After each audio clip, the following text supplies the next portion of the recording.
Muito bem. É um prazer que estamos aqui hoje dando continuidade ao nosso trabalho, nosso projeto. Esse é o episódio número 11. E hoje a gente tem a participação ilustre aqui do Taylor Ribetti Tavares e do Donata Douglas Flancinete Rodrigues Oliveira. Ambos são profissionais da área de TI. Juntamente comigo e com o Osias, nós vamos debater, comentar aqui o documentário O Dilema das Redes. Eu gostaria de passar a palavra aqui para o Taylor, para ele poder falar um pouco mais dele. Boa noite, pessoal, ou boa tarde ou bom dia. Bom, o Johnny já falou aí mais ou menos, meu nome é Taylor, eu trabalho com TI há uns 10 anos, mais ou menos, na parte de desenvolvimento de software, de fato, que é a parte que eu mais curto e tal. E, bom, aí o Johnny convidou para participar desse episódio, para falar do documentário, achei muito maneiro. E é isso, eu moro em Vila Velha, né, no Espírito Santo, e junto com o pessoal, a gente vai fazer um episódio massa aí. Douglas, manda a letra aí. Bom, primeiramente aí, obrigado por vocês terem me convidado. Eu sou o Douglas, pode me chamar de Douglas Oliveira, porque Donata Douglas Flancinete Rodrigues Oliveira é muito grande para alguém ter que falar, então não quero isso para vocês, já sofri muito quando era mais novo. Também sou desenvolvedor de software. Falei com um balão de oxigênio aqui do lado, no abdômen, para conseguir falar. Para chegar ao fim, né? Imagina eu... imagina eu quando criança tendo que ser alfabetizado. Quando eu terminei de escrever meu nome inteiro, eu já sabia tudo. Mas vamos lá. Eu também sou desenvolvedor de software. Hoje eu moro aqui em Portugal. Vim para cá graças a essa profissão, que Deus me abençoou aí. Eu consegui vir para a Europa para trabalhar aqui com desenvolvimento de software. E quando vocês me chamaram para falar sobre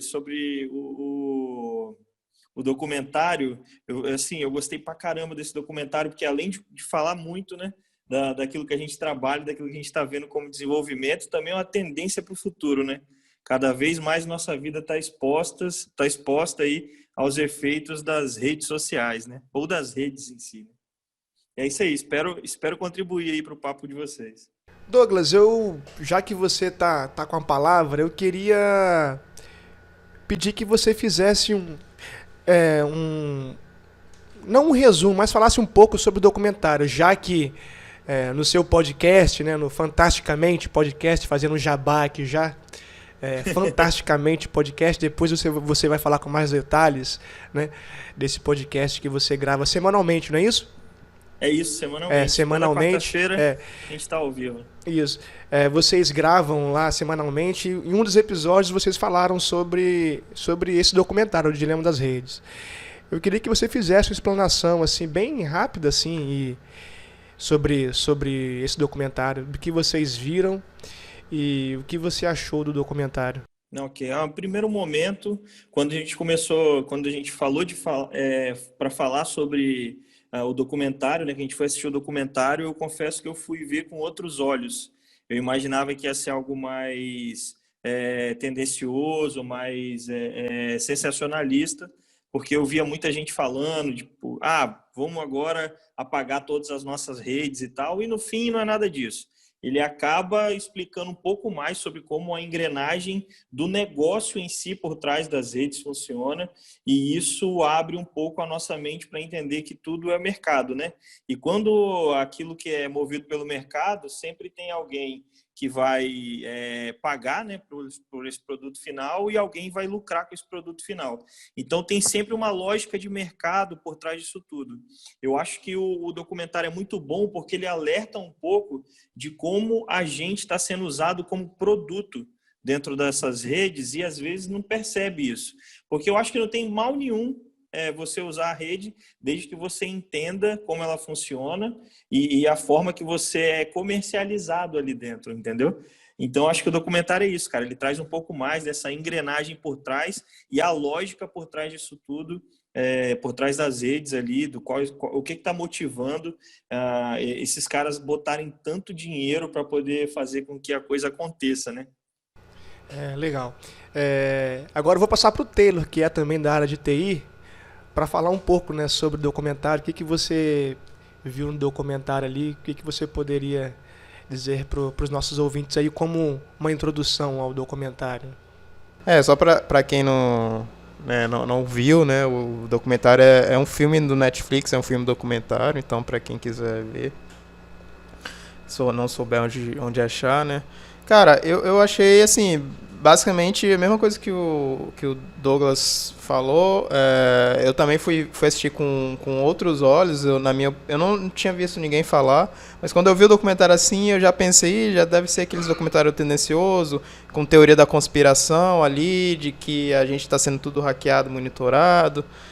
E eu achei bem massa por isso, porque são pessoas das empresas que fazem isso lá falando, explicando quando é feito, então passa uma seriedade muito maior, né, de como as coisas acontecem por trás. E é isso que o Douglas falou, né? Não tem nenhum problema você usar, o problema é você tem que saber por que você está usando. E como as coisas funcionam, né? Pra você saber, tipo, se você está sendo manipulado ou não. Mas isso é outra questão, acho que mais pra frente a gente vai falar sobre isso. Mas resumindo, eu gostei bastante por causa dessa questão, por causa da explicação que eles dão, de como as coisas funcionam e por não ser algo tendencioso do tipo de teoria da conspiração ou coisa do tipo. Bom, eu digo a vocês que no início eu achei assim que vários indícios de problemas relacionados às redes sociais. Eu já tinha ouvido falar de algumas coisas, né? E muitas coisas ali eu assim constatei com a palavra ali dos participantes, dos personagens ali do documentário, né? E aí eu em momento nenhum eu tive essa noção essa ideia de teoria da conspiração. Engraçado isso, né? Mas eu achava assim que algo obscuro pairava no ar. Mas É estranho. não, mas é porque essa parada de teoria da conspiração normalmente acontece quando as pessoas aceitam a teoria quando é de uma área que elas não conhecem, entendeu? Por exemplo, se eu for ver um documentário de uma área que eu não faço a mínima ideia do que as pessoas estão falando, o que eles falarem vai ser verdade. Porque, né? E é justamente essa a crítica. Como, né, no meu caso, no caso do Douglas, como a gente meio que entende como as coisas funcionam, então foi essa visão que eu tive, sabe? Você concorda com essa ideia do Taylor, Osias? No que diz respeito à teoria da conspiração, eu sou totalmente cético para quase tudo, né? Não pode dizer tudo. Eu vi o documentário no início como algo para eu conhecer um pouco mais, né, sobre o assunto, porque até então eu não sou leigo em tecnologia, né? Mas eu conheço, eu uso redes sociais há um bom tempo, né? Então o meu intuito de ver o documentário era para conhecer um pouco mais, né, sobre alguma coisa que de repente eu não conhecia. Então foi mais por curiosidade, né? E realmente fui impactado pra caramba. No primeiro momento eu até comecei assim, ficar, caramba, bicho, com aquele pensamento, né, cara, estão nos olhando, né, estão nos vigiando a todo momento, tal. O documentário passa essa sensação, né, que é da questão do capitalismo de vigilância, né? Estão nos vigiando a todo momento. Mas eu não percebi de fato nenhum sensacionalismo, nada, né? Até porque os entrevistados ali são pessoas com conhecimento de causa, né? Então você se sente seguro recebendo informação de pessoas da área que trabalharam nas empresas, né? Essa foi a minha sensação. Mas eu até falando desse lance da teoria da conspiração, acho que é até por isso que a maioria das pessoas, né, o senso comum leva a acreditar que existe um inimigo por trás de tudo para poder usar isso de alguma forma, porque tem alguns termos que é usado que para a gente é comum, mas para a maioria das pessoas não, tipo manipulação de dados. A maioria das pessoas, quando ouve alguém dizer isso, porque eles estão manipulando nossos dados, geralmente a conotação que você tem é algo ruim, porque eles estão manipulando os dados. Mas, na verdade, nossos dados são manipulados o tempo inteiro. A nossa vida é assim. Tanto esse lance também da vigilância. A gente está constantemente sendo vigiado, né? O lance dos aparelhos que estão escutando aquilo que a gente fala, ou dos cookies dos navegadores que estão lá vigiando onde você está navegando e tudo mais. E aí a gente acha que isso é para ter um controle sobre o seu pensamento, sobre as suas decisões e tudo mais, que no fundo pode até ser, mas a intenção maior é sempre uma intenção de mercado, sabe? Eles não estão preocupados em ir lá e moldar o destino da humanidade puramente por mudar o destino da humanidade, não. Se for mudar o destino da humanidade, tem que ser para lucrar de alguma forma, e geralmente é para lucrar vendendo alguma coisa, entendeu? Então a maioria das pessoas vão achar que sempre tem um ideal ou, de repente, uma necessidade maligna, sabe? Por trás de todas as coisas, assim. Mas, na verdade, cara, é mercado. E aonde tem mercado, sempre tem alguma forma de você manipular os dados, né, das pessoas aí. Então, acho que é por isso que a maioria das vezes as pessoas vão entender isso como uma grande teoria da conspiração e que estão tentando de alguma forma fazer você tomar alguma decisão que você não queira tomar. Tá te manipulando, né? Exato. E aí vem a confusão, né? Uma coisa que me impactou bastante assim no filme, eu não lembro de ter visto um documentário que também fosse filme. Eu não lembro. Além desse, eu não lembro de ter assistido, né? Porque ele é um documentário... Sobre esse tema? Não, sobre outros temas, inclusive. Eu não lembro de um documentário que também fosse filme, que tenha encenação, igual teve. Eu não lembro de ver. Pelo menos, no momento, eu não consigo lembrar. E você vê os entrevistados lúcidos, né, falando sobre um tema tão sensível, né? E o engraçado é que no começo da entrevista eu percebi uma coisa que ficou bem marcado para mim, assim, os entrevistados sentados assim, chegando nas salas para serem entrevistados, todos desconfortáveis. Parecia que eles iam falar algo assim, ou que eles estavam sendo vigiados, ou que iam falar algo muito de segurança nacional, coisa do tipo.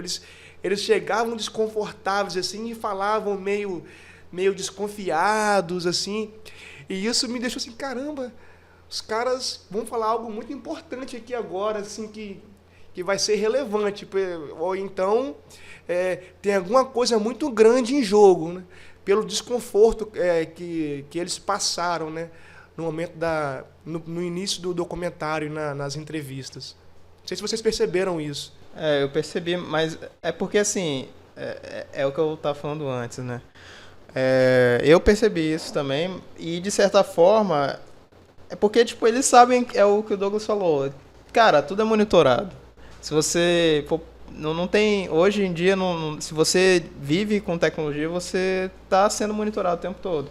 O seu celular, ele está escutando você, o computador, se você tem notebook, o seu notebook está escutando, telefone, ele falou browser, é tudo, cara. Então, assim, as pessoas estão ali, tipo, já tem essa... Isso é falado até no documentário, né? Tipo, teve um cara lá que fala que ele não usa Google, ele usa Quant, que é outro buscador, justamente para não ser monitorado.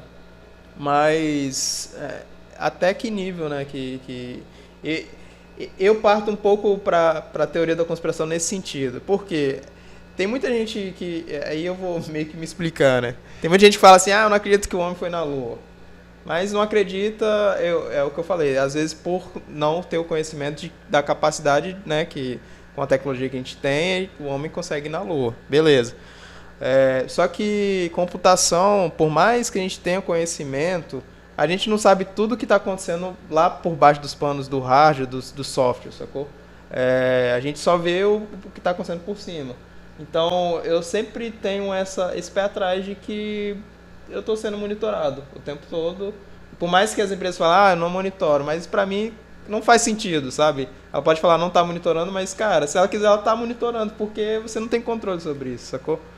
Então, apesar disso, eu continuo usando, mas tenho esse receio, pra falar a verdade. Tem uma coisa que o Douglas falou sobre a questão da manipulação de dados.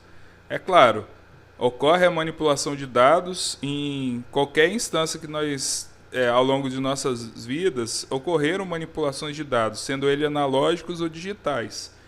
Eu creio que essa ideia, essa teoria da conspiração ganhou força, muita força, sobretudo com a crítica sobre o jornalismo.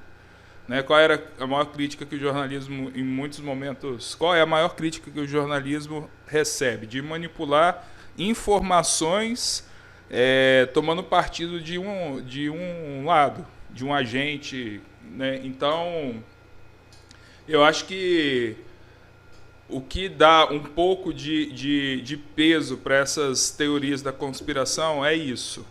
Você, às vezes, desconfiar que aquele dado ou aquela informação está sendo manipulada, às vezes distorcida. A desconfiança maior essa informação está sendo distorcida para beneficiar A ou B. Né? Eu sei, assim, como em todas as áreas, no jornalismo há muito erro, né? Sobretudo erro quantitativo. Eu me lembro de isso em 2004, uma reportagem sobre uma usina de painel solar na Espanha.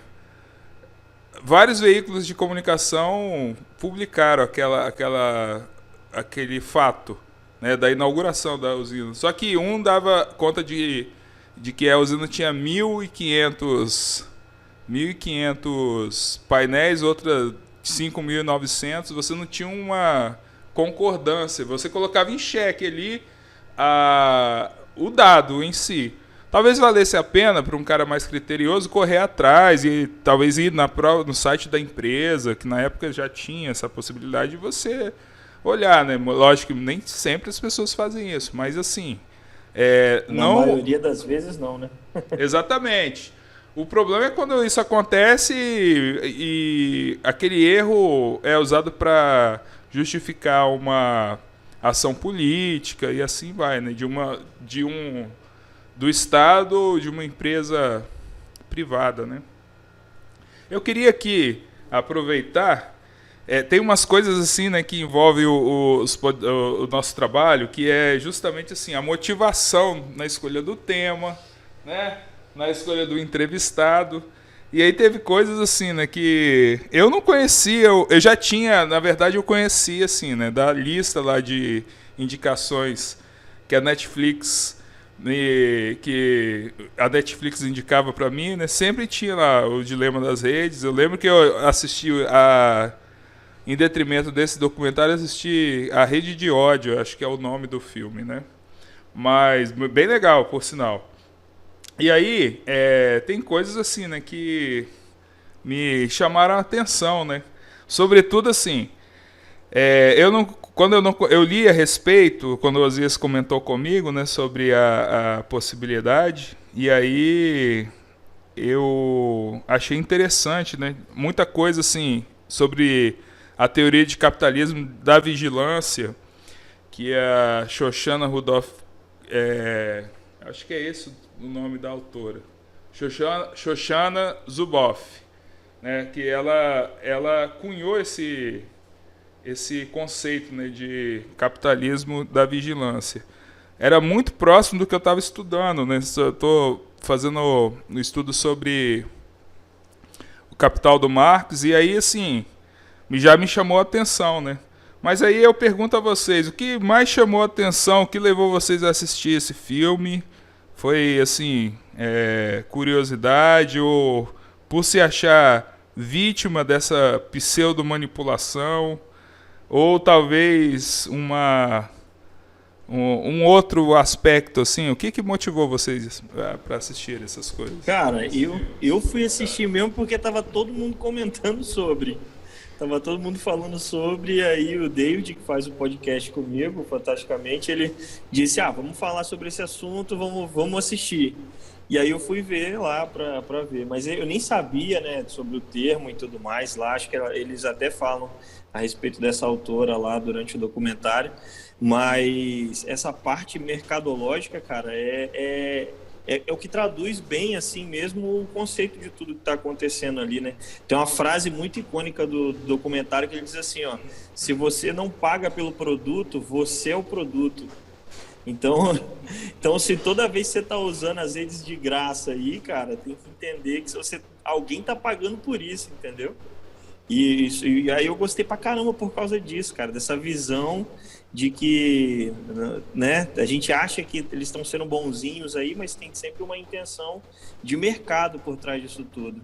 Cara, eu fui ver porque pelo título, assim, eu imaginei que era algo nesse sentido, né? Mais uma vez, eu fui ver bem cético, assim, achando que era tendencioso. O Netflix, ele tem alguns... Eu gosto de ver essas coisas, de tipo, de saber como funcionam as coisas por trás e tal. E o Netflix tem até um outro documentário lá que é sobre alimentos, Rotten, que fala como que os alimentos são produzidos, que a gente consome. Tem um episódio que fala sobre a JBL, como que ela se tornou um império, a maior empresa produtora de proteína do mundo. JBF? JBF, falei errado. Enfim.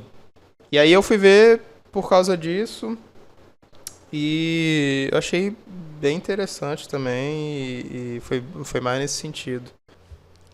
O que me motivou foi gravar esse episódio. Eu propus, né, ao Johnny a gente gravar um episódio sobre o tema, até porque o tema estava sendo muito conversado nas redes sociais, né? Sei lá, você abriu o Netflix, tava na sua cara lá, o dilema das redes, né? Você entrava no Google, digitava alguma coisa, tinha uma propaganda, o dilema das redes, tinha um blog comentando sobre o filme. Então, a partir daí eu comecei a pensar que era relevante, né? Então, por que não discutir sobre o documentário, né? Daí nós decidimos gravar esse episódio. Mas o Douglas comentou um negócio engraçado ali, né? Que fala muito no documentário, que é se você não tá pagando, você é o produto. É engraçado, cara, porque, assim, algumas coisas... Recentemente eu recebi um e-mail da Google falando que a partir de junho ou julho do ano que vem, eles vão começar... As fotos do Google Fotos em qualidade alta vão começar a ocupar espaço do Drive. Não sei se vocês receberam isso, mas fiquem atentos.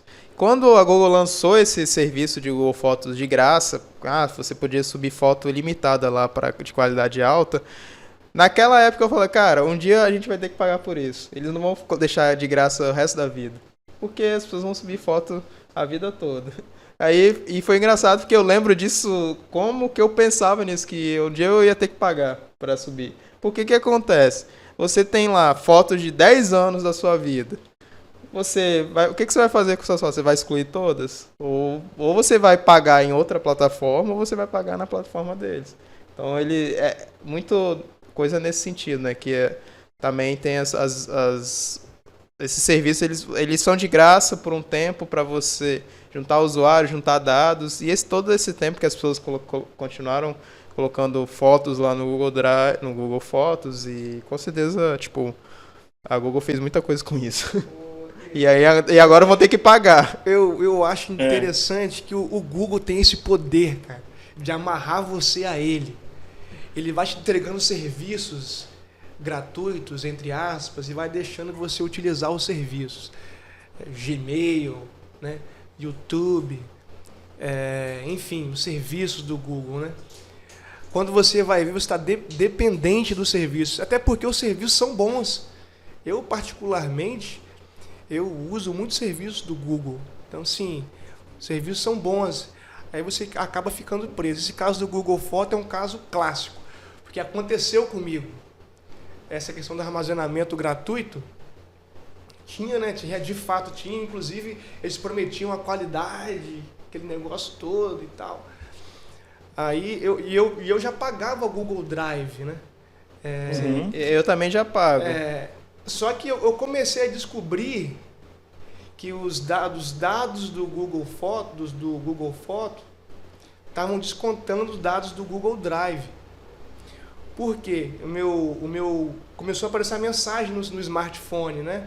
Falando dos dados que eu mudei o cartão, de cartão virtual eu virei ele para um outro cartão novo e não atualizei no aplicativo do Google Pay. Uhum. Aí veio falando lá, você precisa pagar lá o seu cartão para continuar usando os dados do Google Foto. Eu falei, caramba, cara, a partir dali eu comecei a perceber que o Google Foto os dados já estavam descontando lá nos dados do Google Drive. Doideira isso. Só que aí entra a questão, você vai mandar suas fotos para outro serviço ou vai continuar usando o serviço que você já utiliza? É mais fácil você não tem e não tem outro serviço igual que oferece o que eles oferecem, sabe? Tem essa questão. Então, tipo assim, eles ofereceram um diferencial porque conseguia bancar isso. Só que agora todo mundo vai pagar. Eu já pagava por outras questões. Eu acho que o que aconteceu com você foi que aí falando deles, né? Mas é porque talvez ele tinha a opção de qualidade alta, que era de graça, e qualidade original. Exato. Que você pagava. Talvez você subia na qualidade original, aí consumia espaço, entendeu? O que mudou foi o que era de graça, agora vai ter que pagar também.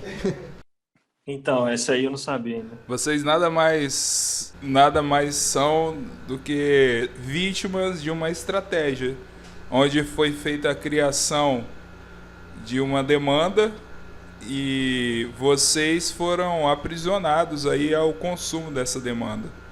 Então, eu queria partir assim, para alguns aspectos do documentário que resgatam um pouco isso, né? Então, por exemplo, no capitalismo de modo geral, o capitalista cria essa demanda e você é quase que obrigado, você está ali disposto a consumir aquela demanda criada para que ele possa ter lucro, né? Não, é só comentar sobre isso, que é porque o que você está falando é verdade, mas é forma de consumo. Por exemplo, essa questão de foto, antigamente a gente comprava filme, comprava câmera, tinha que pagar para revelar, tudo isso. Hoje a gente não faz isso, né? Fica tudo lá salvo. É meio que uma troca, sabe? Trocou a forma como que você paga sobre isso. Ou seja, o mercado está se reciclando conforme os tempos para continuar ainda produzindo, né, material de valor e continuar relevante no mercado. Exato. Existem alguns aspectos aqui que eu vou lançar, que, tirando do filme. Quando a Xoxana fala sobre o capitalismo da vigilância, ela fala muito da apropriação de uma dádiva, que são os dados. E aí, assim, isso também é outra coisa, como a gente está falando aqui, o Taylor resgatou. Antigamente nós comprávamos a câmera, o filme, capturávamos a imagem e revelávamos. O capitalismo tem essa coisa de você inserir no processo inovações tecnológicas para você nada mais do que aprimorar o processo de obtenção de lucro. É lógico. Volta e meia, a mão de obra é perdida nesse processo, é rifada, né? Mas o que eu queria dizer é que essa questão da apropriação, né? Tomar os dados como que é classificado como uma dádiva, é a mesma coisa do que aconteceu lá no século XVI, no século XVII, assim por diante, por exemplo, dos recursos naturais, por exemplo. Quando um industrial se apropriava ali do minério de ferro, do carvão, para processar aquilo e comercializar futuramente, é a mesma coisa. É similar ao que as empresas estão fazendo. Elas não criaram os dados. Isso é bem forte no documentário, né? Ela não teve esforço nenhum para desenvolver aquele dado. Aquele dado faz parte de cada um de nós, né? Mas ela se apropriou. Mesma coisa, o industrial não fez esforço nenhum para produzir o petróleo, né? Ele pega o petróleo, processa e usa. É a mesma coisa com os dados, né? É bem similar. Então a teoria dela está bem alinhada aí, né, com com a teoria geral aí sobre o capitalismo, desenvolvido por Marx. E essa coisa me chamou muita atenção, né? Dentro do documentário. E sobre o ponto da gente ser o produto, a lógica de mercado desse tipo de negócio, do negócio de dados, vai além, né? A gente está falando aqui sobre usar o serviço deles de forma gratuita até que chegue o dia que eles comecem a cobrar. Só que ainda existe um outro mercado por trás disso, que é o mercado até do próprio dado que está sendo produzido ali dentro. Não sei se vocês lembram, mas o Facebook começou a fazer aquela campanha de você colocar a sua foto quando criança, no Dia das Crianças, e todo mundo começou a colocar a foto, aí o Facebook tinha lá a sua foto quando você entrou na rede, a sua foto durante todo esse processo e uma foto sua quando criança. Você sabia que essa foto de você criança e a foto sua atual, eles vendem os parâmetros da evolução das suas fotos para o pessoal que trabalha com machine learning? O Facebook vende, isso está lá nos termos do Facebook, em que ele pode usar os dados da sua foto, ele faz uma análise de dados da sua foto de todo o período desde que você entrou na rede. Então ele pega a sua foto mais antiga e a sua foto mais atual, analisa, traça um perfil e vende esses dados para quem trabalha com machine learning. Peraí, Douglas, o que é machine learning?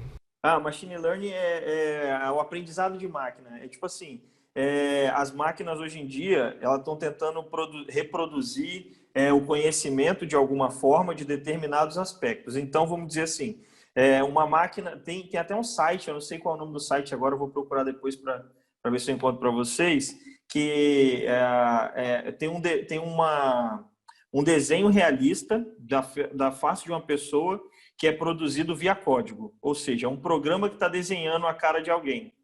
Então, ele faz aquele primeiro desenho que não se parece muito. E aí ele vai comparar com uma foto real. Os pontos do desenho não vão bater. Aí o que ele aprendeu com isso? Ainda não está perfeito. Aonde que eu errei? Eu errei em tais pontos. Então ele redesenha. E aí quando ele redesenha, ele compara de novo com aquela foto. E ele vai fazendo isso numa velocidade impressionante, muito rápida e repetidas vezes. Então ele vai aprendendo cada vez mais a criar um desenho cada vez mais realista. E aí tem esse site, eu vou procurar esse site aqui, até vou ver se eu acho aqui para mandar para vocês botarem no episódio aí. E aí esse site, cara, hoje, acho que já está com 2 ou 3 anos, não sei, que a máquina está aprendendo a desenhar, que quando você entra lá, ele gera um ser humano aleatório. Ele gera uma foto, você olha a foto e aquela pessoa não existe. A foto foi completamente criada por um algoritmo, sabe? Um programa de computador criou aquela foto. Então, assim, os nossos dados são muito valiosos. Imagina se tivesse que uma empresa pegar uma pessoa, tirar uma foto hoje, tirar uma foto amanhã, tirar uma foto depois, entendeu? Para que a inteligência artificial fosse aprendendo a traçar um perfil desde pequeno até grande, não precisa mais fazer isso. O Facebook vai lá e vende esses dados, porque ele já tem esses dados. Impressionante. Isso é bizarro mesmo. E o que você está falando eu não lembro, eu sei qual site mas acho que é Deepfake que fala quando... Isso. Ainda tem isso, né? Hoje em dia o vídeo, né, que você consegue pegar o seu rosto e colocar num vídeo de alguém, já está tão perfeito que antigamente os filmes de Hollywood não tinham essa tecnologia tão perfeita como você consegue fazer hoje, fácil, não sai. Eu acho que essa questão de dados é o que você falou. Na verdade, assim, tá lá nos termos de uso do Facebook. Quando você vai usar, você aceita que ele pode fazer isso. Eu acho que... mas eu acho que isso tá descontrolado, né? Que é o que o Jânio falou. Antigamente, eu não sei se existia royalties antigamente de petróleo, coisa do tipo.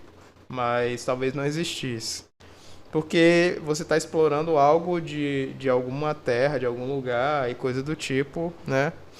E é o que acontece com a gente, o que está acontecendo com a gente. Eles estão explorando os dados, nossos dados para isso. Talvez, sei lá, a gente devesse pagar royalties ou ter um controle melhor ou ter um limite do que eles podem fazer, sabe? Tipo, por exemplo, termos de uso. Eu nunca li termos de uso, cara. você, não sei se alguém já aqui já leu, mas eu nunca li. Mas eu tenho certeza que os termos de uso lá são extremamente genéricos, do tipo assim, o Facebook pode usar os seus dados. Mas pra quê? Ele não fala pra que vai usar, entendeu? Então, eu acho que é muito isso. E assim, bom, eu acredito que o movimento está sendo feito aos poucos, né, dessa questão. Enfim, tem alguns casos aí na Europa, dados bancários são considerados dados dos usuários, né? Então, os usuários, se outra empresa quer utilizar os dados daquela pessoa, aquela pessoa pode falar, eu autorizo essa empresa a acessar minha conta, a usar os dados da minha conta, só o número da conta. Por exemplo, uma empresa que quer usar a sua conta para fazer uma transferência automática para você. Sabe, tipo o PicPay ou PayPal, alguma coisa do tipo. O usuário autoriza isso. Mas ele autoriza só uma parte. Ele não autoriza, por exemplo, o PayPal acessar o saldo da conta ou acessar histórico de transação, coisas do tipo. Essa é a diferença que eu faço comparando, né, o período que Taylor falou antes, né, das fotografias, voltando para as fotografias, que era o analógico lá, que a gente comprava o filme 100, 200 asas, sei quem lembra disso. O Johnny deve lembrar muito bem, inclusive. Aí você comprava o filme lá, você colocava na maquininha, aí revelava, era o quê? Era bom quando revelava 24 horas, eu acho, né? 24 horas. Tal. Aí você pegava o filmezinho lá, queimava 10, sobrava 14, né, de 24 poses. Aí o Taylor disse que mudou, né? Começou já você você não precisa mais revelar a foto, você tira a foto com o seu smartphone e faz o upload na nuvem. No entanto, tem um outro fator aí, né, que aí já entra a questão de capitalismo de vigilância de dados, que, por exemplo, essa fotografia que a gente tira do nosso smartphone tem lá a nossa localização, a hora que ela foi tirada, talvez, muitas vezes, o reconhecimento facial, né, que o Google tem isso também. Tem um catatal de informação. Tem um catatal de informação, ou seja, não é só a fotografia. São muitos dados ali que estão inseridos ali que acabam alimentando um banco de dados gigantesco, né, que vocês chamam de Big Data, é isso? Estou enganado ou tem um termo mais adequado para isso? Então, essa questão que eu acho que diferencia muito, né, os períodos analógicos dessa era digital que a gente vive hoje, né?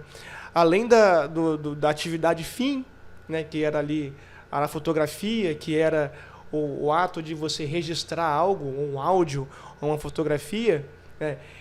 Além disso, hoje, essa atividadezinha que é esse produto, podemos dizer assim, entre aspas, essa fotografia é carregada de dados, são muitos dados que tem ali que acabam alimentando um banco de dados gigantesco, né? Eu encontrei o site aqui, mandei aí para vocês, e o site é This Person Does Not Exist. Essa pessoa não existe. Você, ao abrir uma página simples, ele vai gerar uma foto. Embaixo ele vai te dar as informações sobre como foi gerada, qual é o algoritmo que está rodando e os 3 tipos de passo aqui que ele passa.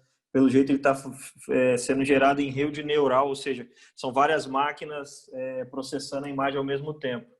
E aí cada vez que você recarrega a página, ele gera uma nova imagem de uma pessoa que não existe. Foi completamente gerada por computador. Depois, quem quiser dar uma olhada.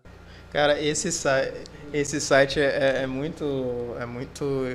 extremamente interessante porque ele parece uma foto, cara. É igual uma foto. Acabei de testar aqui, Douglas. Não resisti à curiosidade.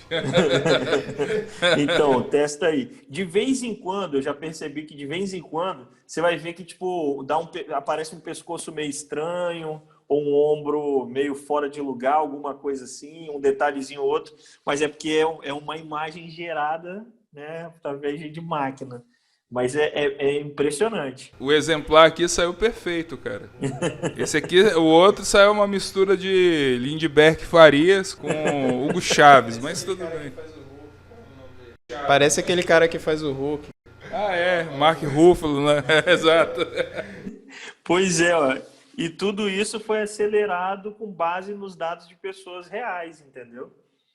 Então, assim, os nossos dados são super valiosos. E não só os dados que a gente produz na foto, ou no vídeo, ou em áudio, mas aquilo que a gente escreve também é muito valioso.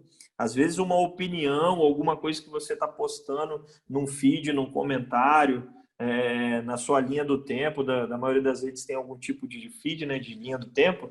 Quando você está postando ali, aquilo que você escreve, a sua opinião, ela é muito valiosa, porque é através dela que eles conseguem gerar esse comportamento de massa, entendeu? Que é identificar pessoas que pensam mais ou menos parecido com você e criar uma tendência para um determinado grupo para vender produto para aquele grupo. Às vezes vão vender um político, às vezes vão vender um carro, né? Mas estão sempre vendendo alguma coisa. Eu acho que já que você entrou nesse ponto aí, eu acho que o principal do filme é isso, né? O que o Osias falou das fotos e tal, cara, assim, eu fico meio dividido nisso, porque eu acho isso uma coisa boa, a gente compartilhar a foto para evoluir uma inteligência artificial que vai ajudar a gente, sabe? Então isso é um lado bom.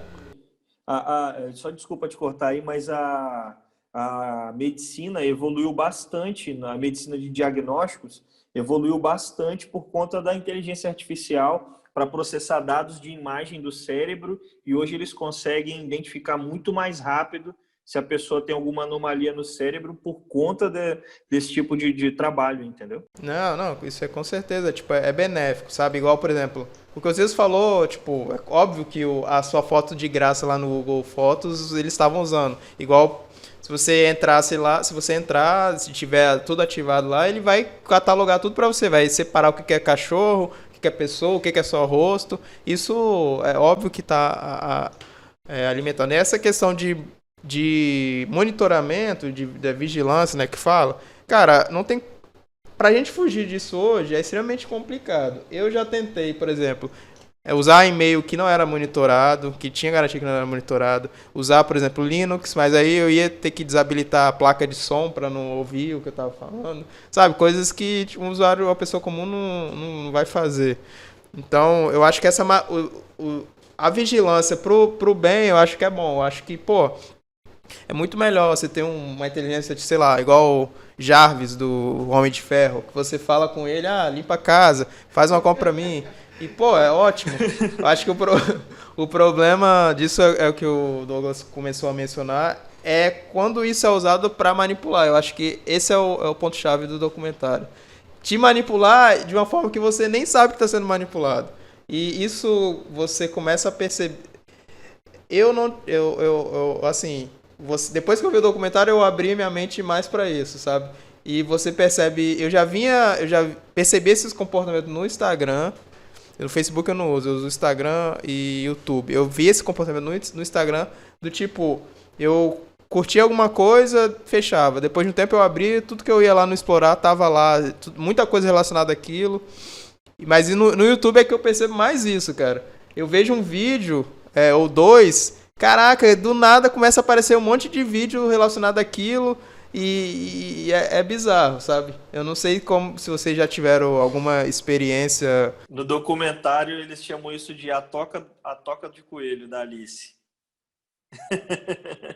É quando você entra no assunto, ele te sugere outro, você vai no próximo e sem perceber você só está retroalimentando a inteligência que está por trás daquilo ali, a dizer assim, ele gostou desse conteúdo, vou mandar mais desse conteúdo. E aí você vai ficando preso ali. Eu achei, assim, algumas pessoas que eram representadas ali eram extremamente, assim, sensacionalistas. E eu achei, por exemplo, que quando tem um personagem que fala sobre essa questão, né, de mudança de comportamento, manipulação mesmo do seu comportamento e na verdade você acaba não sendo comercializado, você é inserido em um pacote, pelo que eu entendi, né? a criação de nicho. O X da questão comercial tá aí. Eu acho que o maior dilema, né, disso tudo é esse fato da manipulação, não é nem o uso do dado em si. Só que eu acho que o uso do dado é benéfico, como eu falei. O uso do dado é feito de várias formas, tipo, toda vez que você entra num site que ele pede lá para você clicar, eu não sou um robô, e aparece a imagem lá de selecione as faixas de pedestre. Toda vez que você clica ali na faixa de pedestre, você está ensinando para o Google, para o carro autônomo dele, o que é uma faixa de pedestre, sacou? Então isso não acontece só nas redes sociais. Mas isso é bom, imagina quando a gente tiver carro que dirige sozinho. Ele, teoricamente vai evitar muito mais acidente, né? Porque os carros vão se comunicar e não vão se bater. Mas eu acho que o maior problema é justamente essa manipulação, da forma como é feita. Porque isso eu vou falar de novo do YouTube porque eu uso muito o YouTube, então depois que eu vi o filme eu fiquei tipo, quando aparece lá um vídeo indicativo pra mim, eu falo, será que eu realmente quero ver esse vídeo? Agora eu faço isso, sacou? Antes eu não fazia, eu ia vendo e o meu YouTube ele vai mudando os vídeos que vão aparecendo, sacou? Então, tipo, isso gera os nichos que eles falaram lá, questão de, eu não sei se, eu acho que foi lá que deu o exemplo de terraplanista, que cresceu muito nos últimos anos por causa dessas questões, né? E você entra meio que num buraco, assim, numa bola numa bolha de opiniões, de fato. Acho que o termo é esse mesmo, é uma bolha, né? Você se fecha dentro de uma bolha, determinado assunto, e fica preso naquilo. E eu acho que eles não estão preocupados em te manipular como uma pessoa individual. Eles estão mais preocupados em coletar dados para poder manipular algo coletivo, entendeu? Uma coisa é eles tentarem ficar te vendendo algo que você quer demais e manipular uma única pessoa para isso. Essa não é a preocupação, mas é obter dados suficientes para entender o comportamento de uma massa e aí, a partir daí, começar a gerar resultado. Porque você não vai gerar resultado no individual, entendeu? Mas sempre no coletivo. Eu acho que o foco que eles dão ali é muito isso. Nossos dados estão sendo coletados para isso. Claro que a gente, como indivíduo, é utilizado para gerar esses dados, né? Mas eles não estão preocupados com você, CPF, número 3, 4, não é isso. Eles estão preocupados mesmo com os seus dados, para que seus dados possam gerar um comportamento de massa, né? Eu fico me perguntando como que essas bolhas funcionam, né? No documentário, eu não lembro quem fala lá, qual entrevistado que fala que no Google, se cada uma pessoa pesquisar determinado assunto, na busca lá, né, no ranqueamento de assuntos, vai aparecer de maneira diferente para cada pessoa que pesquisar. Aí esse fenômeno acaba criando bolhas, né? Porque os assuntos vão sendo direcionados para aquilo que a pessoa quer ver, né? Quer receber como informação. Eu fico pensando, esse fenômeno naturalmente gera bolhas, né? E essas bolhas acabam criando esses atritos, né? Eles falam da polarização, questões ideológicas e enfim, várias outras coisas. Eu fico me perguntando se essas empresas, sobretudo o Google, né, em se tratando do Google, não pensou em algum mecanismo para tentar mudar essa forma de estabelecer esse tipo de busca. Ele, inclusive, lá ele cita o Wikipedia, eu acho, ele faz comparação do Google com o Wikipedia, eu acho, nessa parte do documentário. Eu fico pensando, até que ponto isso seria prejudicial para a empresa e, ao mesmo tempo, poderia ser benéfico para os usuários. Não sei se vocês pensam. Não, então, a questão do Google, eu não lembro, eu acho que eu achei o exemplo que eles deram no documentário bem ruim, assim, porque era uma coisa bem localizada.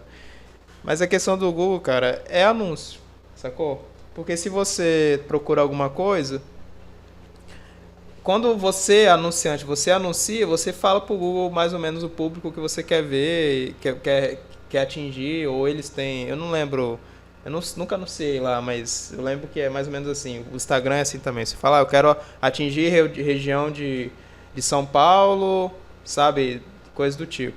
Então quando você pesquisa alguma coisa, ele vai aparecer as coisas relacionadas à sua região, sacou? E também tem, só que isso eu não acho, opinião pessoal, eu acho que nesse sentido do Google em si, não é sentido de manipular, de criar bolhas. É nesse sentido de vender o anúncio que vai vender, sacou? Que é as pessoas anunciaram daquele local. É simplesmente isso. Eu acho que o ser humano, né, cara? Acho que o ser humano é um ser social para se juntar com seus iguais, entendeu? Então a gente já foi. A nossa programação primária já nos diz que a gente tem que estar junto dos nossos iguais. A gente se sente mais confortável com quem pensa igual e quem é igual a gente. Então essas ferramentas, elas meio que só colocaram mais força nisso. A gente maximizaram, né? Isso, maximizaram isso. A gente se sente mais confortável em estar com quem pensa igual e menos confortável com quem pensa diferente. E a gente acaba tendendo sempre a gostar mais disso. Quem é que nunca teve a experiência de sempre comer no mesmo restaurante e quando chegar lá o garçom falar bem assim, o de sempre, e você ficar todo feliz, poxa, sabe, te dá um prazer, caramba, eu vou lá, o cara sabe o que eu quero, o cara me entrega exatamente aquilo que eu quero, poxa, eu vou voltar naquele lugar.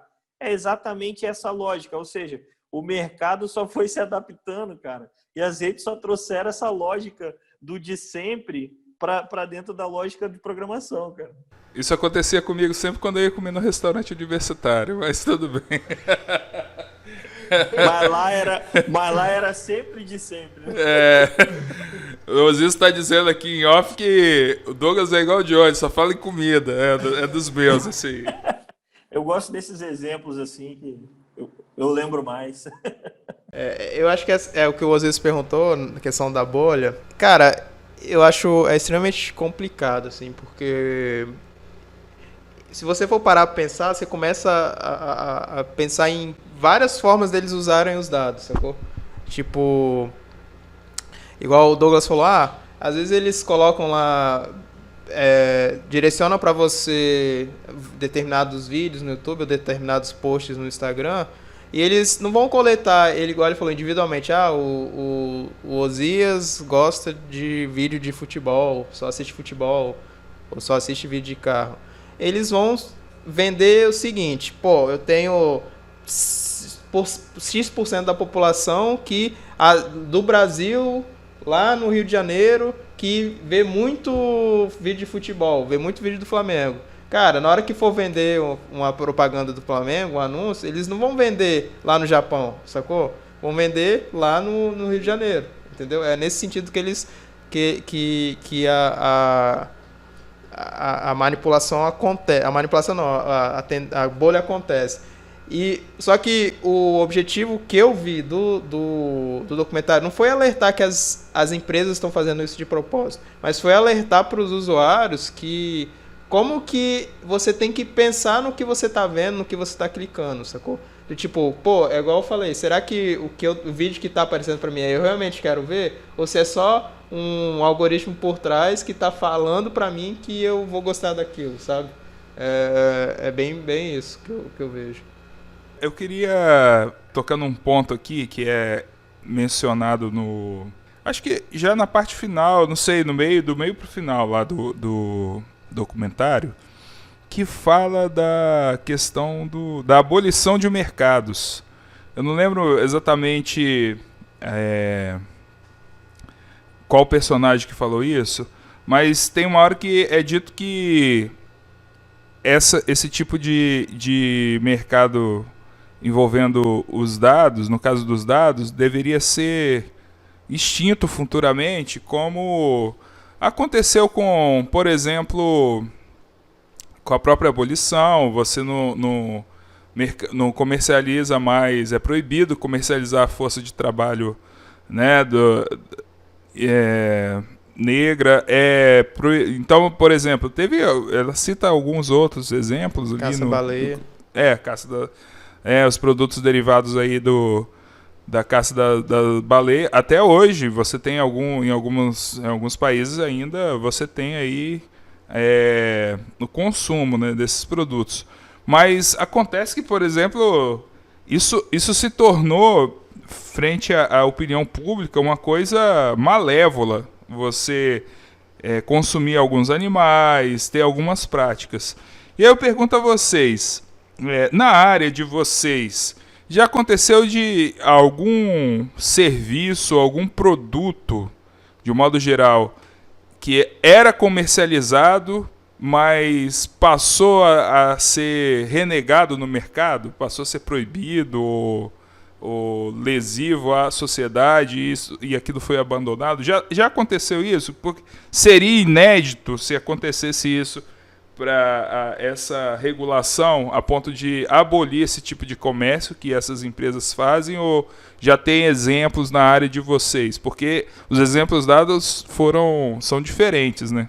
Mas eu queria saber, dentro aí do histórico aí da tecnologia da informação, há caso parecido que vocês lembrem assim? Eu não tenho conhecimento. E se acontecer, seria inédito, né? Essa questão dessa abolição desse mercado de dados. Também não lembro de nada assim, não. Eu sei que dentro da indústria de software, tem software que pode ser proibido, como já teve. Vários softwares foram proibidos em lugares diferentes no mundo, né? Recentemente a gente estava vendo a polêmica do TikTok nos Estados Unidos, né? Eles estão tentando proibir que ele opere lá dentro, mas proibir o mercado em si, né? Nunca vi nada que tenha sido proibido assim dessa forma, não. Pegando o questionamento do Johnny, eu queria levantar uma bola aqui para vocês e para entender um pouco da visão de vocês. O que vocês acham da regulamentação na área de tecnologia da informação? Porque a gente sabe que a regulamentação, em muitos casos, ela é importante para embasar políticas públicas, né? E até mesmo algumas limitações. Porque eu particularmente, eu não consigo ver limitação na tecnologia da informação. Eu não sei se isso é bom ou se é ruim, eu não sei nem dizer. Eu de longe, seria a pessoa adequada para dizer isso. Mas eu queria que vocês que são da área, Douglas, Taylor, falasse para nós, para os nossos ouvintes aqui, como vocês veem a regulamentação na área de tecnologia da informação, sobretudo quando a gente fala de dados, né, capitalismo de vigilância e reconhecimento facial, né, que ficou muito em voga no início do ano, se não me engano, né, sobretudo acho que daquela tecnologia chinesa de reconhecimento facial e tudo. O que vocês têm para dizer sobre isso aí? Assim, eu acho que qualquer mercado ele tem que ser regulamentado naquilo que é prejudicial para a gente, sabe? Por exemplo, a indústria farmacêutica, ela é regulamentada naquilo que... ela é proibido naquilo que vai fazer mal. Sei lá, indústria automobilística, né? Ela tem lá suas regras para ter a segurança, mínimo de segurança para quem está usando o carro, né? Sei lá, o tanque não explodir, coisas do tipo. Não sei como é que é. E o que eu vejo na computação é que na área da tecnologia da informação, hoje tem um mínimo disso, sabe? Tem um mínimo na verdade, minto, não tem um mínimo, tem muita coisa por trás. O problema é que o universo é muito grande, cara. Pode parecer que não, mas tudo que a gente usa na internet tem toda uma regulamentação por trás para a internet funcionar do jeito que funciona hoje, com a segurança que funciona hoje, sabe? De você estar acessando o seu computador, acessando um site, e mais ninguém souber o que você está vendo, a não ser você e o site, sabe? Então isso é uma regulamentação já. Só que, óbvio que isso tem que se estender, assim como os outros mercados tem essa regulamentação, assim como, sei lá, um advogado ou um juiz, sei lá, o que for, teoricamente não pode fazer, né, qualquer coisa com o cliente ou com quem está sendo julgado. E eu acho que é nesse ponto, né? Eu acho que tem que regulamentar, tipo, Essa questão dos dados, sabe? Pra te falar, eu não sei dizer como isso seria feito, sabe? Porque isso vai das pessoas. É igual o Douglas falou, isso não tá afetando diretamente a pessoa no sentido de, pô, não tá mais usando a pessoa específica, sabe? Tá usando a massa de dados. Só que aí você vai chegar e vai falar, eu não quero que meus dados sejam usados para isso. Sacou? E aí que tá. Só que como que é feito hoje? Ou você aceita ou você não usa o serviço, sabe? E aí que eu acho que é o que tem que ser mexida nisso. Tem que você poder usar, você não ter essa proibição, sabe? É tipo você pegar um dinheiro com a agiota e o agiota te cobrar uns juros absurdos. Ou você pega o dinheiro com ele, ou você, sei lá, passa fome, sabe? Sacou? Eu acho assim, cara, que a gente precisa muito de regulamentação, mas se a gente parar para pensar, a própria tecnologia é algo muito novo. E se a gente for olhar para a internet, é mais novo ainda. Pra você ter ideia, se eu não me engano, acho que em 85 os caras começaram a popularizar dentro da academia, nas universidades, e só em 95 o Brasil foi ter a primeira rede que as pessoas podiam desconectar à internet fora desse circuito de universidades e tudo mais. E aí, para falar nisso, em popularizar e começar a usar os dados é mais novo ainda. Então, é difícil você criar uma regulamentação que vai abranger todos os aspectos do mercado, né? do uso dos dados e da tecnologia e tudo mais, uma coisa muito nova. Você olha aí, a medicina tem a regulamentação, mas desde quando existe medicina? Né? A área do direito, desde quando existe a área do direito? Né? Então, assim, é mais fácil de regulamentar porque já é um negócio muito grande, bem estabelecido. E se eu não me engano, eu estava tentando até procurar aqui para não falar muita besteira, mas depois as pessoas vão com certeza procurar o fato correto aí. Eu acho que nos últimos 50 anos a gente já produziu muito mais, a gente evoluiu muito mais rápido o conhecimento do que nos últimos 1000 anos. Então, assim, essa velocidade de que as coisas estão se transformando, fica cada vez mais complicado desses mercados ser regulamentado tão rápido. Eu acredito que a gente está caminhando para isso. Tanto é que esse documentário, o podcast de vocês, a gente conversar sobre isso e começar a pensar em como isso está afetando as nossas vidas, já é um ponto para que a gente comece a regulamentar essas coisas, entendeu? É muito complicado regulamentar algo tão novo. O meu questionamento, Douglas, se deu pelo seguinte: durante o documentário tem uma parte que é bem impactante, que é o período que eles começam a mostrar alguns dados sobre suicídio entre adolescentes e pré-adolescentes. E o dado é bem alarmante, os dados são alarmantes, né?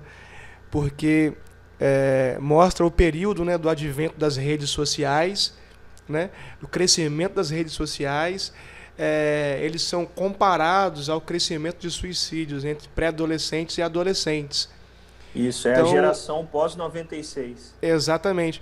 Então eu fico pensando, isso é para se pensar com muita calma e com muita cautela, porque são vidas, né, sendo levadas, sendo perdidas, né? E é preciso criar um campo de estudo ou criar algum tipo de política pública para tentar analisar aonde está o problema, né? Onde está o problema, né? E isso é preocupante, né? Porque nesse caso são adolescentes, né? E você vai ver nesse mesmo momento do documentário, ele fala de questão de depressão por conta suicídio por conta de depressão também, né, relacionado às redes sociais, relacionado ao crescimento das redes sociais também e o crescimento de casos de depressão. Então, é preciso analisar esses dados, a meu ver, e, se necessário, pensar na regulamentação olhando para as pessoas, né? Porque o Taylor, como o Taylor disse, né? Existe a regulamentação para o aparato funcionar. Existe a regulamentação para se construir um software, um aplicativo ou políticas dentro do sistema ali para que aquilo funcione. Mas ainda não existe regulamentação voltada para o usuário, né? Seria isso? É isso mesmo. Eu acho também que é o próximo passo. Mas, principalmente essa questão que você falou das redes sociais, de suicídio. Assim, eu acho que é muito... essa questão é bem complexa, porque eu acho que tem culpa é parte da rede social em si, parte da sociedade, parte do momento que a gente está vivendo, sabe? Porque, bom, na minha visão, a influência da rede social, né? Na rede social, não no sentido da rede social, mas da empresa que fez e como funciona. É essa questão que a gente falou antes, de bolha, de mostrar para você só o que teoricamente interessa para você e coisas do tipo. Mas, por exemplo, um impacto extremamente negativo nessa questão do suicídio, que já foi falado aí várias vezes em vários lugares, que é o fato de você se comparar a outra pessoa, porque você na rede social, você não vai postar coisa triste, você só posta coisa feliz, né? E aí, tipo, você tá triste, enquanto seus 400 seguidores estão postando coisas felizes o tempo todo, e aí você fala, porra, só eu tô triste, né? Tá todo mundo feliz.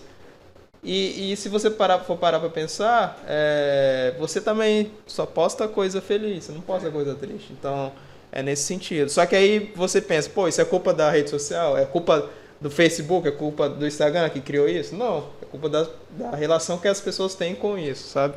Então, é um negócio extremamente complexo. E é o que o Douglas falou. Cara, a internet é muito novo, é muito grande e então, tipo, e evoluiu muito rápido, cara. Assim, não sei se vocês já ouviram falar isso, mas a internet, cara, é a maior obra de engenharia da humanidade, sacou? É uma parada absurda. Se quem for parar pra estudar vai ver que, cara, como que isso funciona é muito gigantesco. Então, tipo, você controlar tudo isso, criar regulamentação pra tudo isso de uma vez é extremamente complicado. Eu acho que tá começando, igual eu dei exemplo lá da Europa dos bancos, essa discussão que o Douglas falou, só disso já e é o que você falou, tem que regulamentar para a pessoa, né? Para o software já existe, já funciona bem, senão a internet não funcionava. Tem uma cena no filme, acho que todo no documentário, todo filme, aqueles filmes assim apocalípticos, né? Destruição, prédio caindo, aparece um senhorzinho com cartaz, um senhor barbudo com cartaz assim, falando um tipo de frase para você pensar, né? Nesse documentário aparece esse velhinho, ele com um cartaz escrito bem assim: duvide da verdade. E o que você falou, Taylor, me fez pensar, né? As pessoas postam coisas felizes o tempo todo nas redes sociais, né? Às vezes postam xingamentos também, esbravejam, né? Na maioria das vezes, sobretudo no Instagram, que eu uso mais, né? A gente posta coisas felizes, né? A comunhão, né? Aquilo que agrada os olhos das outras pessoas, né? E isso é interessante. Só que eu digo aqui agora, né? Duvidem da verdade. É preciso a gente pensar isso. A gente precisa duvidar da verdade o tempo inteiro. E precisa entender o que é a verdade, né? Inclusive, no documentário, eles fazem esse questionamento, né? O que é, de fato, a verdade? Assim, eu concordo com você. Tem muita gente que vai postar pensando em curtida. Tem muita gente que vai postar, não tá feliz, mas posta. Mas o que eu quis dizer é o seguinte: você não tem... Quando você tá no meio pessoal, igual a gente tá aqui, em 3, 4 pessoas... O Douglas não tá pessoalmente, mas... E ele já leu o prejuízo que ele vai ter por não estar presente. Por não estar pessoalmente, Mas você tá aqui, você não, né? A gente tá compartilhando, vamos dizer, a mesma situação. O problema é que quando no Instagram, qualquer rede social que tem essas questões, são muitas pessoas, então parece que tá todo mundo feliz o tempo todo. Só que, na verdade, naquele momento, aquela pessoa que postou aquilo realmente está feliz. Então, só que aí você passa pro próximo, o próximo também postou. Só que isso, sabe, não é o tempo todo, entendeu? Tipo, é a quantidade de informação que você tem disso em cima de você. E essa é a diferença que eu quis falar. Queria só fazer alguns contrapontos. Essas correlações que são apresentadas no documentário dão indícios de um problema, né? Como vocês falaram aí, acho que alguém falou, né, que isso tem que ser investigado, né? Eu até entendo que, da maneira que foi colocada, eles têm uma fundamentação maior para indicar como os efeitos das redes têm sido lesivos nessa geração, né? Pós-96. Você está aguçando o lado pesquisador de cada um, né? Você tem que ser... bom, né? Tem que desconfiar, tem que correr atrás. Isso é importante, assim. Você ouve um argumento, cara, você tem que correr lá e, se possível, constatar aquilo por meio de dados, quando, né, é possível, constatar por meio de alguma base teórica para saber se aquilo ali realmente é aquilo, né? Cara, se você faz hoje isso, você se blinda de muitos problemas, né, que são trazidos pelas redes sociais, né? Nós fizemos aqui um episódio, acho que foi o episódio 3, se não me engano, 2 ou 3, que nós falamos sobre fake news. E assim, muita coisa é meia verdade, começa apresentado de uma maneira semi-verdadeira e depois é desvirtuada, né? Então, como que você se blinda disso? Indo atrás, né? Sendo o contraponto mesmo, sendo o chatinho da ocasião para você poder se blindar, né? Eu queria partir aqui para uma parte final e, assim, tem uma coisa que me chamou muita atenção, que eu não entendo muito bem dessa parte de hardware, mas, assim, eles comentam aí sobre a infraestrutura existente hoje para o processamento de todo esse aparato, né, que vocês comentaram aí. Isso não é feito no smartphone, né, no meu i3, no meu i5 aqui, no meu i7. Ele é feito a partir de uma infraestrutura parruda que dá conta dessa coisa, desse processamento, né, desse aprendizado que é promovido aí por essas inteligências artificiais. Eles usam até uma analogia muito interessante, que eles falam bem assim: a gente tem um cérebro a gente tem um cérebro único, sabe, que é bem complexo, mas que está competindo com vários computadores interligados, ou seja, vários cérebros interligados e ainda manipulado por vários cérebros dos caras que estão programando, entendeu? Então é competição do nosso cérebro contra vários cérebros ao mesmo tempo ali, competindo pela nossa atenção, competindo para que a gente possa tomar as ações, ou sei lá, ser manipulado da forma que eles querem, né? Cara, tem a infraestrutura em si para que a rede aconteça e para que todo esse tratamento de dados aconteça é realmente gigantesco, tá? Só o Google, eu não sei muito bem das outras empresas, mas só o Google, eles têm o que eles chamam de fazendas de dados. Eles têm vários locais nos Estados Unidos onde os caras tinham indústria têxtil que estava quebrando. Isso tem um documentário, acho que é o Google. Tem um documentário Netflix também que é sobre o Google, que é muito bom. E aí eles pegaram uma cidade inteira que estava quebrando de indústria têxtil, compraram todos os galpões e botaram lá os servidores do Google. Fora isso, o Google também tem fazenda de dados em cima do mar, em águas internacionais. Olha que loucura. Os caras têm navios com servidores que estão armazenando os dados e processando os dados lá. Aí você vai se perguntar, por que está em águas internacionais? Porque os dados mais sensíveis, eles estão fora da jurisdição de qualquer país. Ou seja, se os Estados Unidos, de repente, pede algum tipo de informação que está naquele servidor, ele simplesmente vai lá, move o navio para um outro lado e, não, está fora da jurisdição dos Estados Unidos, entendeu? Então, a infraestrutura é muito grande, cara, que esses caras têm. E isso a gente está falando de uma única empresa. Aí, se a gente botar isso para as outras empresas, né, você vai ver que a infraestrutura das redes sociais em si é muito grande. Bom, eu, para ser bem sincero, eu não consigo nem estimar o tamanho que é isso, porque pensa o seguinte, o tanto de dinheiro que essas empresas têm e quanto que custa um computador. Aí você vai calcular quanto de computador que eles têm. É basicamente isso. Isso não, só uma delas, né? Fora as outras que... Bom, se você pegar a Amazon... A gente está falando muito de Google, Facebook, mas tem empresas aí escondidas, né? Microsoft e Amazon, que as informações de outras pessoas também estão nelas. E a Amazon, principalmente, acho que a maior nuvem do mundo é da Amazon. Que hoje está tudo na nuvem, né?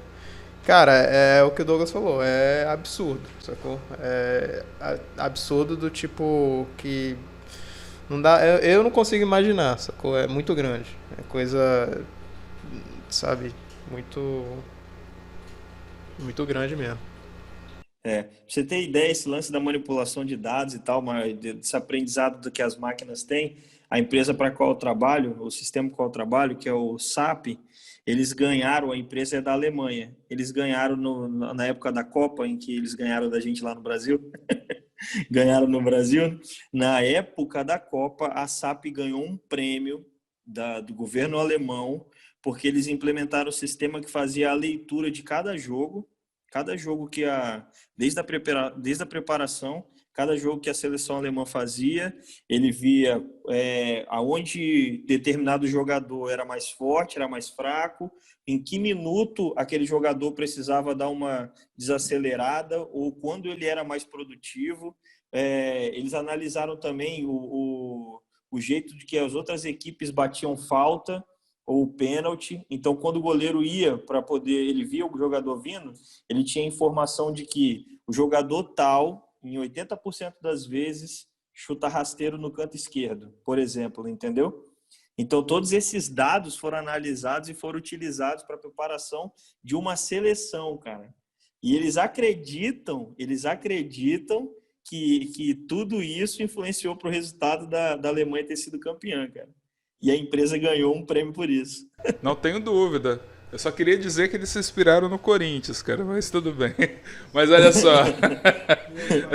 Deixa eu... Olha só. Vocês não aguentam quando eu falo do Corinthians, mas tudo bem. Deixa eu falar.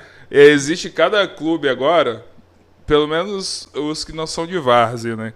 Você tem ali um setor de inteligência que trabalha ali com processamento de imagem, com dados de GPS que são coletados durante a movimentação dos treinos e jogos para você trabalhar, né, com alto rendimento. Isso é bacana mesmo. Pois é, começou em algum lugar. E o que seria, o que afinal é singularidade?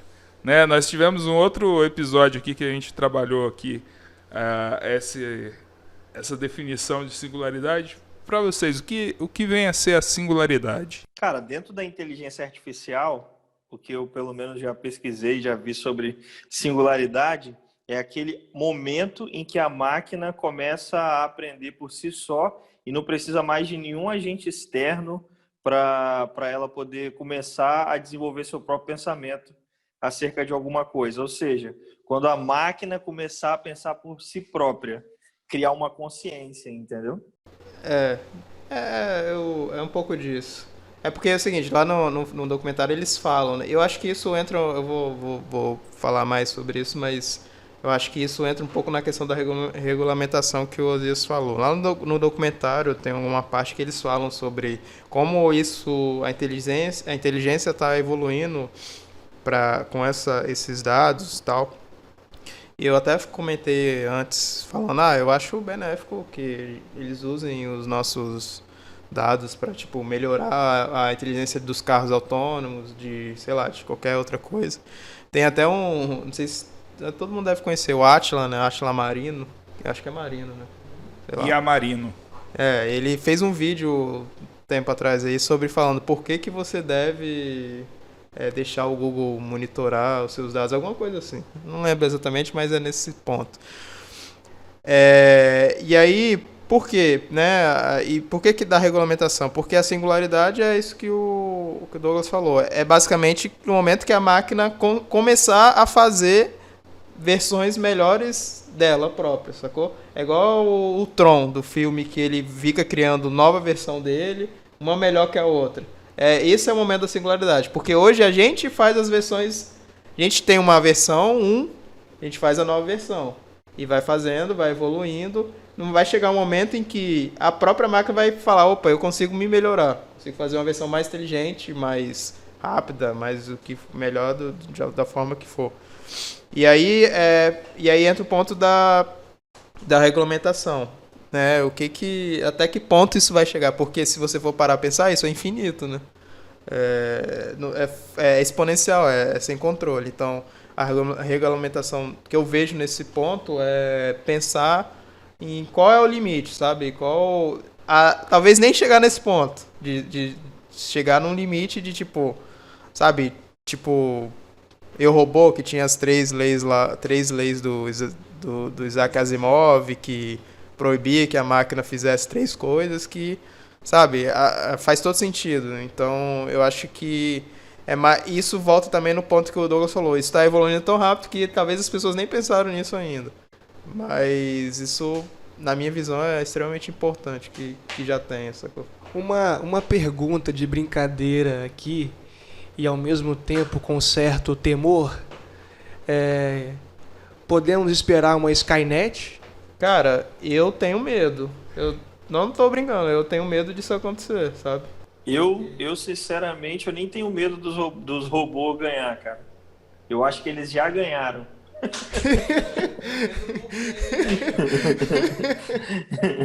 Tenho medo disso aí, porque pode acontecer de uma hora para outra, sabe? Eu acho que já tá saindo do controle a quantidade, porque é o que eu falei, eu não sei se eu cheguei a falar isso, mas eu pelo menos pensei. Que às vezes as pessoas fazem as coisas sem uma má intenção, sabe? Criam lá uma inteligência para fazer tal coisa, mas, sabe, aquilo pode sair do controle. Eu tenho esse receio. Ó, exemplo do que você está falando aí, no próprio documentário, o cara que criou o botão de like, o botão de curtida do Facebook, ele fez porque ele queria compartilhar mais amor entre as pessoas, entendeu? E aí ele viu que depois de um tempo, o pessoal falou bem assim, vamos colocar um botão também aqui de dislike. E aí, meu, ao invés de mais amor, o cara só plantou mais discórdia. E hoje ele tem a maior raiva da coisa que ele criou, sabe? Mas essa questão da Skynet, eu gosto muito de Exterminador nessa parte. Eu gosto, não nessa parte, mas essa parte é muito real, sabe? Eu acho muito plausível de acontecer, de algo desse tipo, algo igual Matrix. Quando me veio isso na cabeça, quando vocês falam de singularidade, inteligência artificial, os 2 primeiros filmes que vem na minha cabeça. O primeiro é Exterminador do Futuro, né? O segundo é Matrix. Eu já fico assim, meu Deus do céu, existe essa possibilidade? Eu faço essa pergunta ao mesmo tempo que é uma brincadeira. Eu vejo que, não que nós estamos caminhando, mas é uma possibilidade. Talvez de não da forma literal, né, que estamos vendo ali no filme e tal, mas o que nós temos atualmente já deixa bem claro, né, que a inteligência artificial é algo que não vai acabar. Ela está aí. Não, só vai aumentar. Só vai evoluir. A tendência é só evoluir. E essa evolução nós ainda não sabemos aonde vai chegar, né? A ficção são prospecções, né? São prospecções. e baseado, logicamente, né, na narrativa ali do roteirista, do diretor, dos produtores de cinema ali. Se você pensar para o lado filosófico da Matrix, a gente já assimilou e já entrou na Matrix. Porque o que é a Matrix a não ser um avatar da pessoa vivendo num mundo irreal? Enquanto ela está lá em Zion, que é o mundo, né, dos humanos, todo destruído, preso a uma máquina. Hoje em dia, o que a gente faz com as redes sociais, não que a gente, mas que a maioria das pessoas fazem com as redes sociais é isso. Enquanto você está lá no seu mundo Zion, todo destruído por dentro, das suas emoções, da sua vida que não está legal, o seu avatar na rede social, o seu avatar no Instagram, o seu avatar no Facebook e tal, é uma pessoa completamente diferente, alguém alegre, feliz, que está vivendo, né, a mil maravilhas, mas enquanto isso, por dentro, você está sendo consumido e está preso a uma máquina, você está vivendo aquele mundo de fantasia que você mesmo está criando ali. Então, acho que a parte filosófica do Matrix, que é o ser humano está destruído por dentro, mas está vivendo algo que não é real, que ele acha melhor do lado de dentro de né, da aparência, a gente já está vivendo isso, cara. Não, isso sim.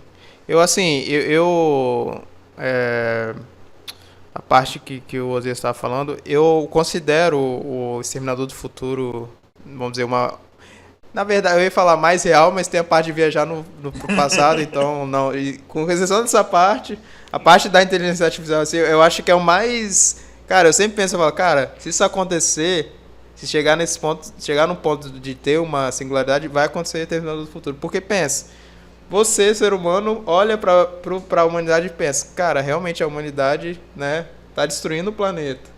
Imagina uma outra espécie, porque a partir do momento que você cria consciência, ela vai se considerar uma outra espécie, sacou? Ela não vai olhar para o ser humano, vai falar que o cara bonzinho me criou aqui e tal, sabe? Porque tem todas as informações à disposição dela para pensar que, tipo, a humanidade tá acabando com o planeta, sabe? Então, eu acho bem plausível. A ficção vai nos levar daqui a pouco a eleger as melhores inteligências artificiais. A favorita. Eu já elejo a Cortana. Mas eu queria falar para vocês, ó.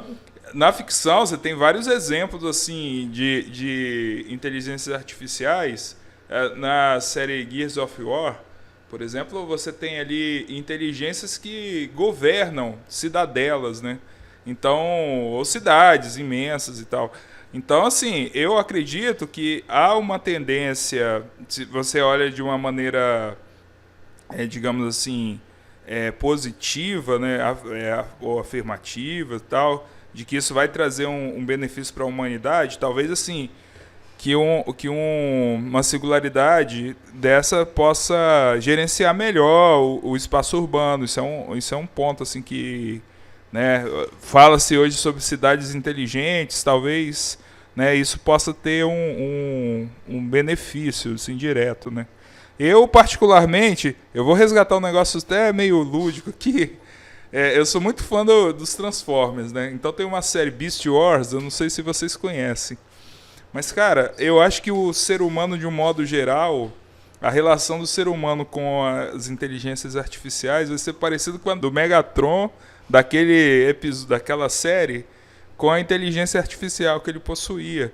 Ele chegou em determinado momento, ele excluiu todos os outros personagens de todos os diálogos e ele debatia apenas com o computador, né? Então, assim, eu acho que essa é a tendência principal que nós vamos ver daqui para frente. Nós vamos privilegiar o contato direto com a inteligência artificial, que às vezes ela só é afirmativa, ela não tem contraponto. E é o que o homem muitas vezes é carente disso, né? Você não gosta muito das pessoas que te colocam em desconforto, ou às vezes eu sei que isso pode trazer crescimento pra gente, né? Mas o homem tende a privilegiar aquilo que lhe traz maior conforto. E eu acho que nós vamos cada vez mais nos isolarmos. né, com nossa inteligência artificial preferida. Isso já acontece no Japão. O Japão tem muito jogo lá japonês. O pessoal usa, namora com o jogo, sei lá. Uma parada assim. Mas tem mesmo, eu não sei explicar, mas é um jogo que a pessoa tem o cara tem uma namorada virtual e por aí vai. Ele tem a vida dele tá toda ali dentro, né? É um jogo específico pra isso. Eu não sei, mas se alguém pesquisar aí vai ver. Essa parada que a gente tava falando voltando lá, a questão de manipulação, cara, não sei se alguém já assistiu Westworld, é a nova seriado top de linha da HBO, que entrou no lugar de Game of Thrones. Cara, lá eles falam muito disso, de inteligência artificial e de tudo isso que a gente tá batendo aqui nos últimos minutos. E lá fala bastante sobre essa questão de manipulação, de como as pessoas... Cara, vale muito a pena ver. E bate muito com esse documentário aí do Netflix. E como pode tomar uma proporção daquela, sabe? É óbvio que lá talvez seja um pouco exagerado do monopólio em si, mas a situação é o que está acontecendo hoje por várias empresas, sabe? Então é bem, bem maneiro. Amigos, estamos chegando ao final do Retoricast. Desde já quero agradecer a vocês. A conversa foi muito boa, muito produtiva. Eu acho que deu pra gente conversar bastante sobre esses assuntos aí que muitas vezes geram dúvidas, né? Sobretudo para quem não é da área, assim como eu. Douglas, fique à vontade aí para fazer seu jabá aí do Fantasticamente ou qualquer coisa que queira. Tá bom, obrigado aí pelo convite, tá? Desculpa, galera, aí pelo ter demorado para entrar e ter causado todo o rebuliço aí.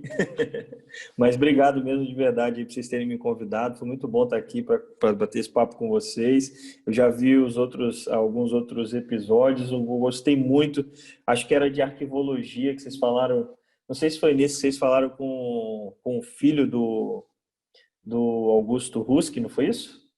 Ou com alguém que cuida do museu? Do acervo. Foi o primeiro episódio do Augusto Husk. Isso, eram os arquivistas que trabalhavam na estação lá, Augusto Husk. Exato, exato. Pô, eu gostei pra caramba, assim. A história foi bem legal e tal. Então, participar pra mim tá sendo uma honra. E falar do Fantasticamente, a gente começou esse projeto pra gente poder bater um papo, né? Eu tô morando aqui em Portugal. O David, que faz comigo, também era aí de Vila Velha e tá morando na Irlanda. E a gente é muito amigo. E a gente queria trocar uma ideia, bater um papo. Vocês estão perto pra caramba. Tá um do lado do outro aqui, né? E aí a gente queria bater um papo e resolvemos então montar esse projeto, assim, um podcast para a gente poder falar de assuntos variados. Claro que a gente não tem toda essa maturidade igual vocês aqui para poder falar de assuntos de forma mais séria, então a gente acaba às vezes perdendo um pouco a linha e levando mais para brincadeira, mas é um papo legal assim que a gente tem toda quarta-feira. A gente está ao vivo na Twitch e no YouTube. E na sexta-feira o episódio vai pro Spotify. Então é só acompanhar lá, Fantasticamente Podcast. E só para fechar aqui também o assunto, galera, só para eu poder dar meu último pitaco aqui, é uma frase muito legal também que eu gostei muito no finzinho do documentário. Eles vão dizer o seguinte, que o problema não é a rede social em si, ou melhor, as redes, né? Eles tratam como redes, né? O problema não é a rede, mas é o modelo de negócio. O modelo de negócio é que está corrompido. Porque nesse modelo de negócio é uma lógica antiga dos nossos colonizadores. Ó. A árvore ela vale mais morta do que viva. Ou seja, nesse negócio a gente é a árvore. Então tem que tomar muito cuidado dessa nossa relação, porque para eles a gente vale muito mais de qualquer forma do que quando a gente está bem. A gente vale muito mais morto do que vivo. Então fica aí o recado para todo mundo. Toma cuidado do jeito que você usa. Use com moderação. Valeu, Douglas. Obrigado aí. Sei que tá hiper tarde aí em Portugal já, né? A diferença aí que é 6 horas. da manhã. Então, Então, assim, brigadão, cara. Valeu, ficamos muito felizes. E Taylor, obrigado aí também. Taylor articulou conosco aí desde o início aí da idealização do episódio. A palavra é sua, Taylor. Não, queria agradecer também pelo convite, foi bem maneiro o debate. Pedir desculpa se eu falei pra caramba, porque às vezes eu falo. Bom, eu também queria dar um recado, parte do que o Douglas deu de recado, e queria falar o seguinte, é isso que o Douglas falou, use com moderação e principalmente, tipo, quando você for no YouTube ou no Instagram, quando você for ver uma coisa ou no YouTube, ver algum vídeo, pare e pensa se realmente você quer ver aquilo ou se você está vendo só porque apareceu para você. É isso aí, senhores. Valeu, galera. Chegamos aqui ao final de mais um episódio. Valeu. Um abraço, pessoal. Tchau, tchau.